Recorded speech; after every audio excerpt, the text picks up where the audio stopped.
In the vast expanse of the galaxy, where civilizations rose and fell like the tides of a cosmic ocean, one truth remained constant. The universe was vast, and humanity was just a speck in it. For centuries, humans had been ridiculed by alien species for their lack of advanced technology, their slow growth as a galactic power, and their presumed fragility. But as the galaxy's greatest minds gathered around the star map, preparing for what they thought would be another futile attempt to control the unknown, they were about to face a truth that would forever alter the galaxy's power structure. The discovery had been made by a team of archaeologists working on a distant and desolate moon orbiting a dead star. For weeks, the team had uncovered strange artifacts, fragments of ancient ships, alien runes carved into stone, and odd mechanical devices that seemed too advanced for their time. At first, they assumed it was the remnants of a long-forgotten alien empire, perhaps from a race long extinct.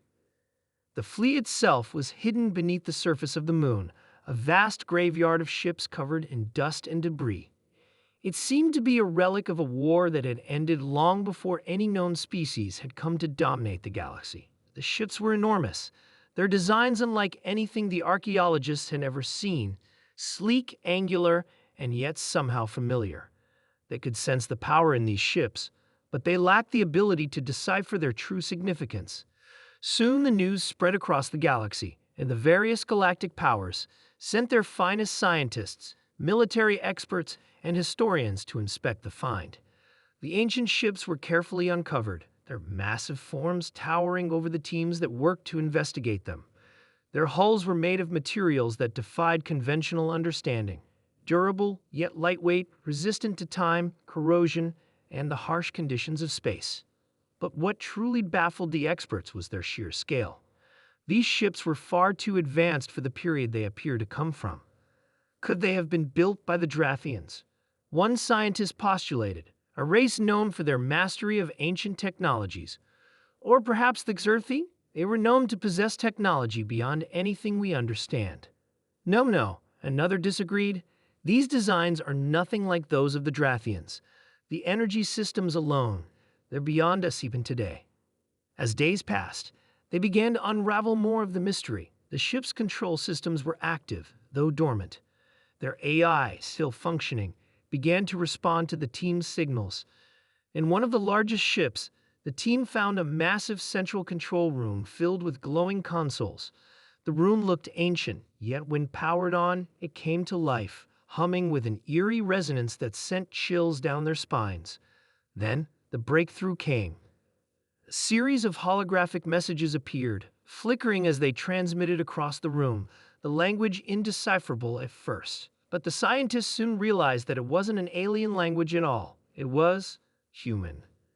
The realization hit them all like a bolt of lightning. The humans, the species they had so long dismissed, ridiculed, and underestimated, they had been here. They had built this fleet. A fleet of enormous warships, capable of traveling across galaxies at faster-than-light speeds. Ships with weapons capable of annihilating entire worlds. And the most shocking truth of all, this fleet was ancient.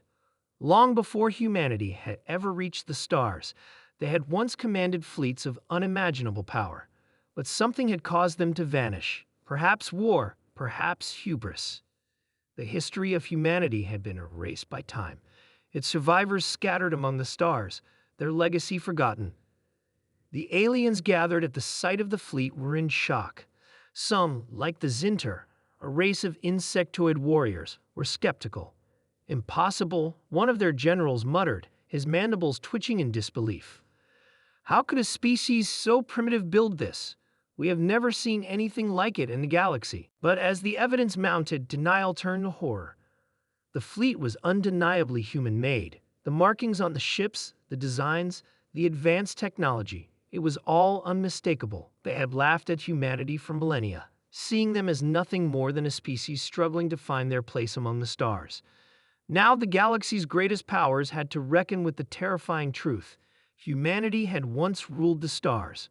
The leaders of the galaxy convened in an emergency summit, broadcasting their heated debates across the known universe.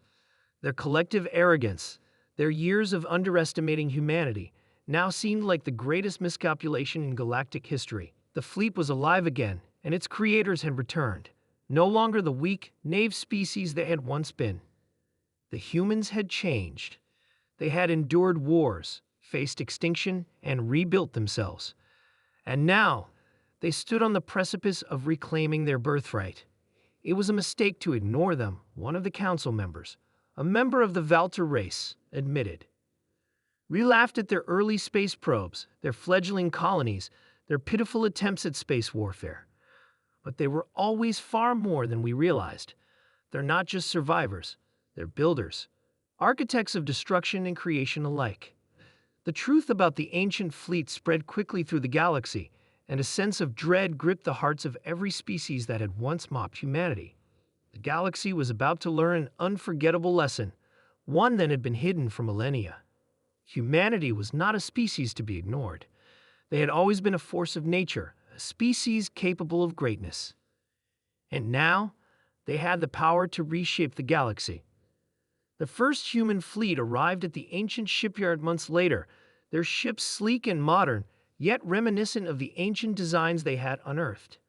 Their flagship, the Leviathan, was a sight to behold. Gleaming with power, it dwarfed even the largest ships in the galaxy's fleets. On the bridge, a human captain stood, his gaze fixed on the view outside the viewport, as the fleet prepared to make its first jump. "To think," the captain said with a wry smile, "they laughed at us. They thought we were just a footnote in the history of the stars. Let's remind them who we really are." As the fleet activated their FTL drives, jumping into hyperspace, the galaxy held its breath. Humanity had returned, not as a forgotten relic, but as a force to be reckoned with. The laughter had ceased. Humanity was back, and the universe would never be the same again.